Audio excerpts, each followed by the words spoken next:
Hello, boys and girls, and thank you for joining me. This is Miss Prada. Today we are going to read a biography. A biography is a story about somebody's life. I hope you enjoy this story as much as I do. Balloons Over Broadway. Written by Melissa Sweet. The true story of the puppeteer of the Macy's parade.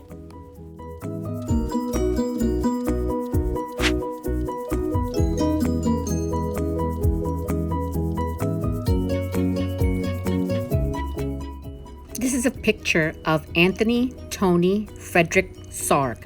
Sarg rhymes with arg! Every little movement has a meaning of its own. Tony Sarg. From the time he was a little boy, Tony Sarg loved to figure out how to make things move. He once said he'd become a marionette man when he was only 6 years old. His father had asked him to feed their chickens at 6:30 in the morning every day. Tony had an idea. What if he could feed the chickens without leaving his bed? He rigged up some pulleys and ran a rope from the chicken coop door to his bedroom window. That night, he spread the chicken feed outside the chicken coop door. 1. Spread feed the night before. 2. Pull rope. 3. Door opens. 4. Chickens come out.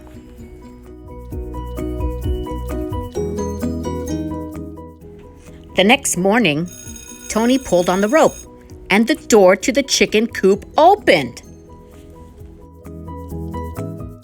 The chickens ate their breakfast.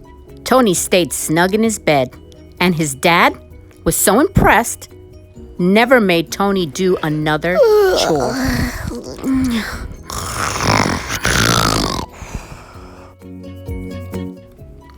When Tony grew up, he moved to London, where he discovered that no one was making marionettes for kids anymore.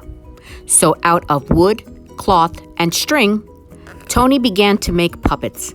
He figured out ways to make his marionettes move so lifelike that they performed as if they were real actors.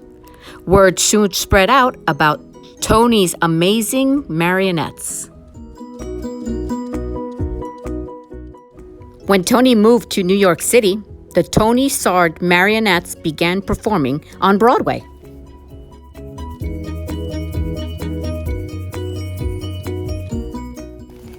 In the heart of New York City, in Herald Square, was the biggest store on earth, R.H. Macy's department store. Macy's had heard about Tony's puppets and asked him to design a puppet parade for the store's holiday window. So Tony made new puppets based on storybook characters, then attached them to gears and pulleys to make them move. In Macy's Wondertown windows, Tony's mechanical marionettes danced across the stage as if by magic. All day long, they performed to shoppers jostling for a better look. But Macy's had an even bigger job in store for Tony. Many of the people working at Macy's were immigrants, and as the holidays approached, they missed their own holiday traditions of music and dancing in the streets.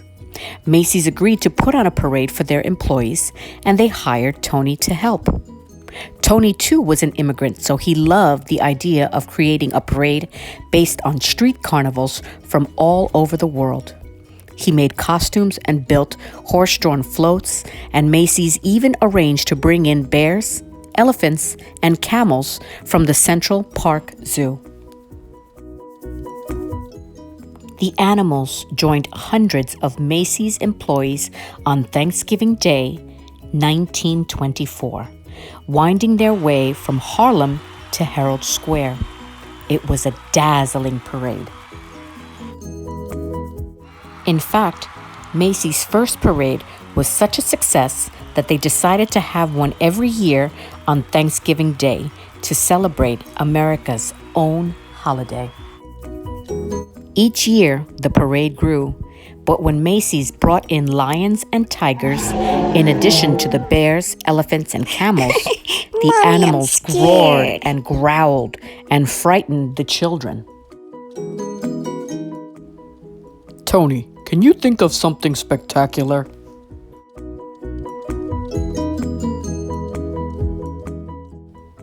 Okay. Macy's asked Tony to replace the animals. Tony hoped to replace the animals with some kind of puppets, but his marionettes were less than 3 feet tall.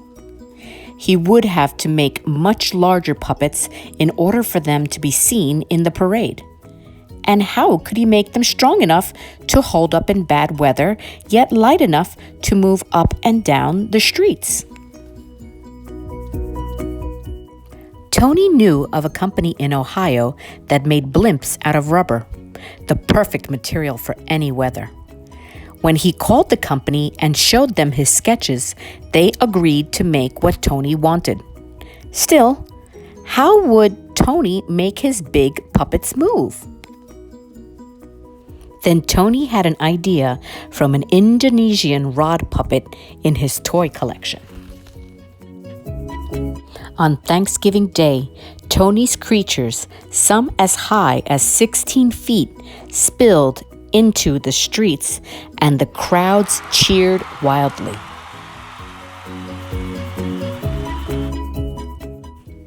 Part puppet, part balloon, the air-filled rubber bags wobbled down the avenues, propped up by wooden sticks. But now the sidewalks were so packed with people that only those in the first few rows could really see the parade. Tony realized his puppets would have to be even bigger and higher off the ground. And though the sticks helped steer the puppets, they were stiff and heavy. Tony wanted his balloons to articulate, to move and gesture, more like puppets. But how? With the marionette, the controls were above and the puppet hangs down. But what if the controls were below and the puppet could rise up?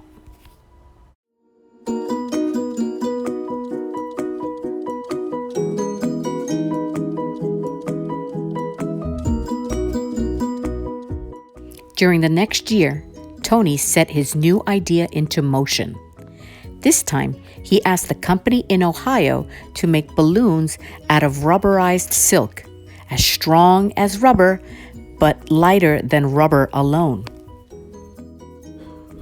Most important, Tony ordered the balloons to be filled not just with air, but with helium too. Since helium is lighter than air, it would make the balloon rise. Once the puppets were completed, they were deflated and shipped back to Tony in New York. Tony did not know if everything would go as planned.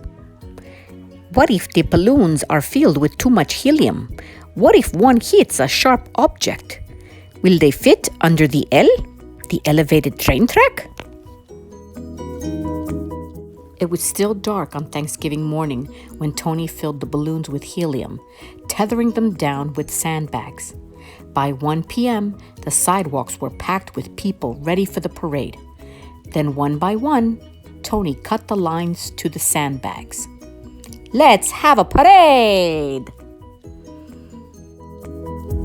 And the magnificent upside-down marionettes rose up to the skies.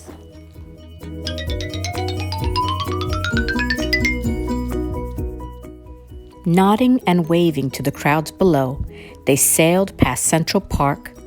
They sailed down Broadway. They shimmied and swayed through the canyons of New York City. High above the crowds, they flounced in the afternoon wind, pulling the rope handlers this way and that. Yet with every heave-ho, the balloons gestured and articulated like wild puppets, and the crowd screamed for more.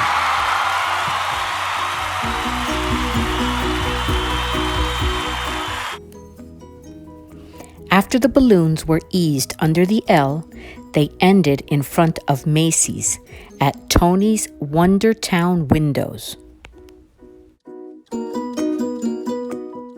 It was a parade New Yorkers would never forget.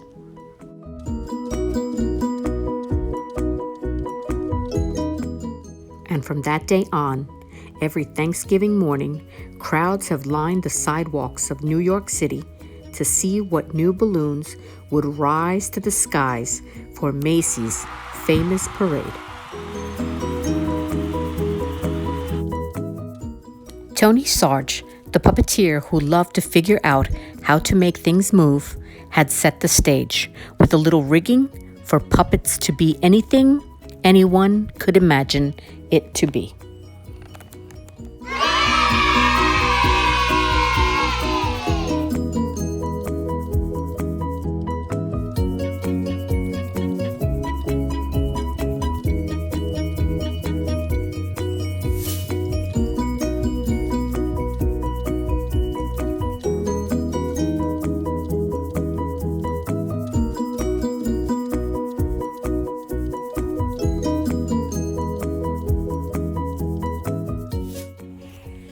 The end. Hope you enjoyed this story, Balloons Over Broadway, by Melissa Sweet. Boys and girls, I hope you enjoyed this story. This has been Miss Prada. Please make sure you stop by the library just to say hello, and we can talk about books. Bye. If you would like to email me, you can email me at msbprada@gmail.com. Folks, you can follow me on Instagram and on Twitter at bookgirl614.